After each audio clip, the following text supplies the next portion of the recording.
Vraiment, c'est ce que j'ai entendu me conforte véritablement par rapport à ce que nous sommes en train de faire au niveau du ministère du numérique, de l'économie numérique. Pour moi, je prends ça comme une opportunité assez particulière de voir que Equity Bank, qui est justement un partenaire au gouvernement, merci de nous l'avoir rappelé, peut nous accompagner justement dans ce que nous faisons.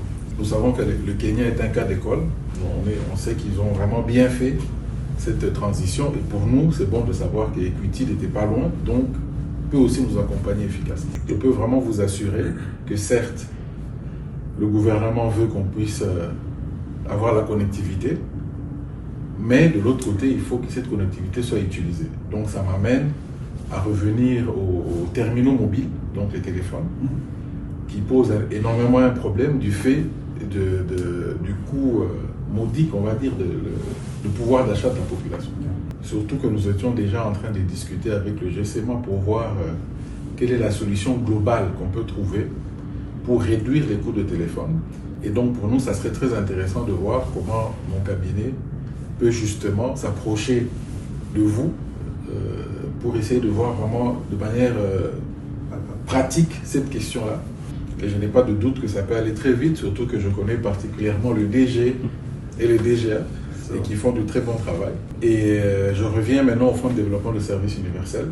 Et je pense vraiment que c'est très salutaire parce qu'on comprend bien que les grands groupes préfèrent aller là où le lucre. Qui nous a donné l'opportunité justement de parler numérisation, numérique.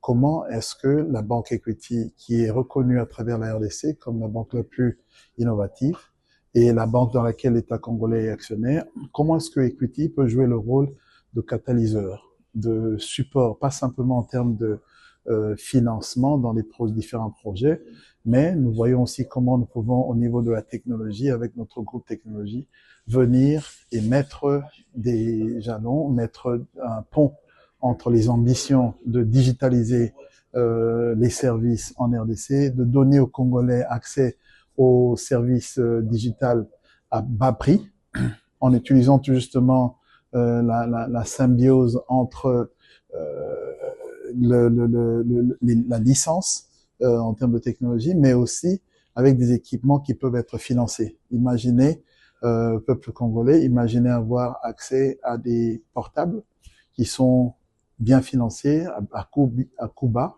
et aussi accès à l'internet à coût bas pour justement vous permettre de soit ouvrir des comptes en banque ou bien avoir accès aux programmes du gouvernement qui vous seront downloadés directement. Donc c'est ce genre de modèle que nous préconisons et nous comptons lancer en RDC.